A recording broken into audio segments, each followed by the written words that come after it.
दोस्तों, एक बार गौतम बुद्ध के पास एक स्त्री अपने बच्चे को लेकर रोती हुई आती है और उनसे कहती है, प्रभु, मैं आपके पास बड़ी आशा लेकर आई हूँ। मैं जानती हूँ कि आपके लिए सब कुछ संभव है और आप परम ज्ञानी हैं। इसलिए कृपया मेरे मृत बच्चे को जीवित कर दीजिए। मैं आपका यह उपकार कभी नहीं भूलूंगी। उस स्त्री को बुद्ध के पास उन लोगों ने भेजा था जो लोग बुद्ध से ईर्ष्या करते थे।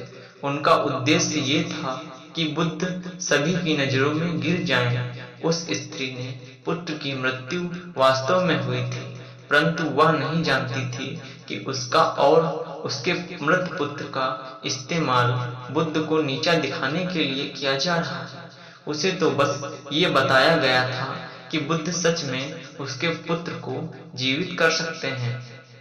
वो स्त्री कहती है, कहिए ना प्रभु, आप मेरे पुत्र को जीवित कर देंगे ना। वहां उपस्थित सभी लोग बुद्ध के उत्तर का इंतजार कर रहे होते हैं। बुद्ध कहते हैं, हाँ, मैं तुम्हारे पुत्र को जीवित कर सकता हूँ।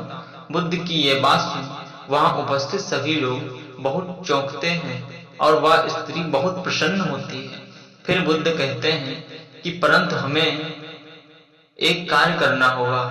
वह स्त्री पूछती है, क्या कार्य करना होगा मुझे प्रभु? बुद्ध कहते हैं कि तुम्हें एक मुट्ठी सरसों के दाने लाने होंगे। वो स्त्री कहती है, मैं अभी लेकर आती हूँ प्रभु। बुद्ध कहते हैं, परंतु ध्यान रहे कि दाने ऐसे घर से लाने हैं जिस घर में कभी किसी भी की मृत्यु ना हुई हो। वह स्त्री उसी क्षण सरसों के दाने लेने के लिए अपने गांव में चली जाती है। वह अपने गांव के हर घर में जाकर पूछती है। उसे सरसों के दाने तो हर घर में मिलते हैं, परंतु उसे ऐसा घर कोई नहीं मिलता जिसमें आज तक कभी किसी की मृत्यु न हुई हो। फिर वह स्त्री समझ जाती है कि मृत्यु जीवन का ऐसा सत्य है जिसे कोई नहीं बदल सकता।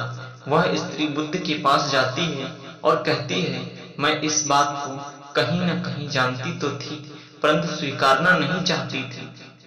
आपने बिना कुछ कहे कि मुझे इस सत्य से अवगत करा दिया।